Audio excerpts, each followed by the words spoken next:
and welcome to another mini-episode of Coaster Kings Radio. I'm Ian O'Donnell. Paramount Park's 13-year foray into the theme park business resulted in a significant number of successes, but also a significant number of industry oddities. The application of the Paramount theming in existing regional parks gave us two significant B&M Top Gun inverted coasters, and the world's first major linear induction launch coasters, Flight of Fear. However, Paramount's tendency to experiment and take additions in different directions also resulted in a string of failures and disappointments. King's Dominion, of course, opened the late Volcano the Blast coaster in 1998, a prototype intimate inverted catapult coaster that never seemed to run reliably throughout its 20 years at the park. And the ill-fated prototype air launch coaster Hyposonic XLC opened in 2001 and lasted a very short time at the park. Carowinds would open a set-point suspended water coaster in 2000 called Flying Super Saturator, which lasted less than 10 years. Canada's Wonderland still has an odd collection of mid-sized coasters for one of the world's most popular regional parks, including 1995's SLC Top Gun and 2004's Zamperla Flyer Tomb Raider The Ride.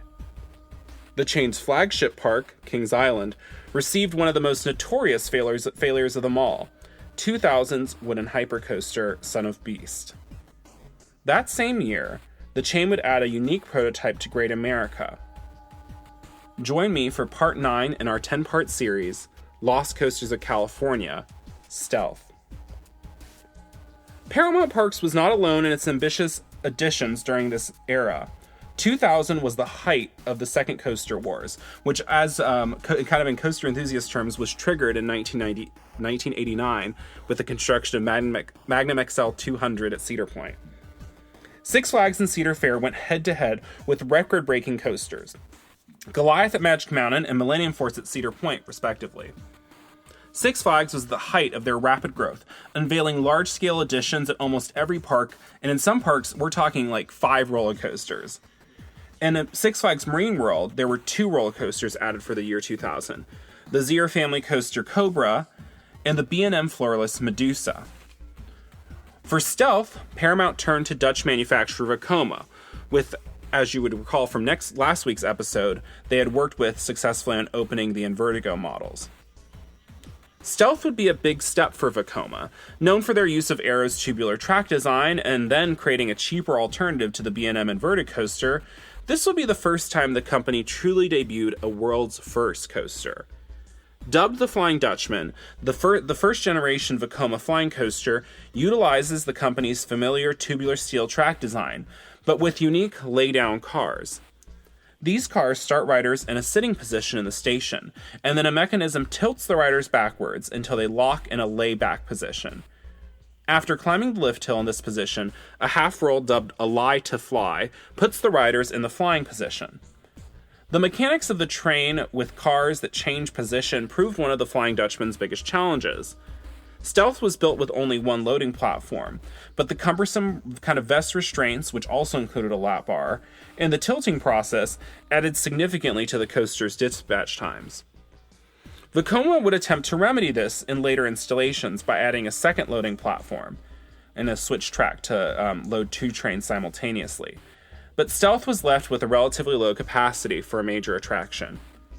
As a prototype, Stealth was also mired with mechanical issues and downtime. Problems with reliability further contributed to the coaster's poor capacity, leading to even longer lines. Stealth proved to be very popular and received significant media attention for the unique experience it offered. While popular with guests, it was hard for enthusiasts not to compare it with the more reliable and truthfully more thrilling Medusa at the nearby Six Flags Marine World. At the end of the day, Stealth offered a unique, one-of-a-kind experience, but its awkward trains and layout made its reception among enthusiasts mixed. Paramount was also displeased with its performance. It cost a whopping $17 million, and Stealth continued to have reliability issues while not offering the ridership the park was hoping to bring in. At the end of the 2003 season, Paramount's Great America chose to close the attraction, and it was relocated to the then less visited Paramount Carowinds, where it opened in 2004 as the Borg Assimilator. In its place, Great America opened a small Boomerang Bay Water Park edition, and we're talking really small. A conscious decision was made after the removal of Stealth that they would make the park that smaller, more family-oriented investments made more sense for Great America. Stealth would be the last major thrill coaster, and the second to last coaster, the other addition being Psycho Mouse, that Great America would receive until Gold Striker opened 10 years later. In 2018, Cedar Fair would bring another groundbreaking coaster to the park, when Railblazer opened as one of the world's first single-rail coasters. 2021 promises to be the year that Stealth's disappointing Boomerang Bay water park replacement is expanded into the renamed South Bay Shores. Cedar Fair really has given California's Great America a mix of family and thrill attractions that the park has sorely needed since Stealth's departure. Paramount had intended to install 2 additional Vekoma Flying Dutchman coasters at other parks, but opted out of this purchase due to the problems they encountered with Stealth. Six Flags, still hot on their buying spree, chose to buy both, installing X-Flight at Ohio's Six Flags Worlds of Adventure and Batwing at Six Flags America in 2001. Despite its groundbreaking design, Vekoma was unable to sell any additional Flying Dutchman coasters. Batwing and the Borg Assimilator, now renamed Nighthawk, remained the only examples of this groundbreaking coaster design.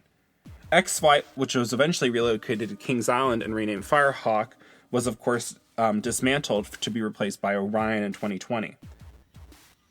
In a reversal of the inverted coaster, B&M would open up their version of the flying coaster in 2002 with Alton Towers Air. B&M's flying model has proven more successful, with 11 installations worldwide.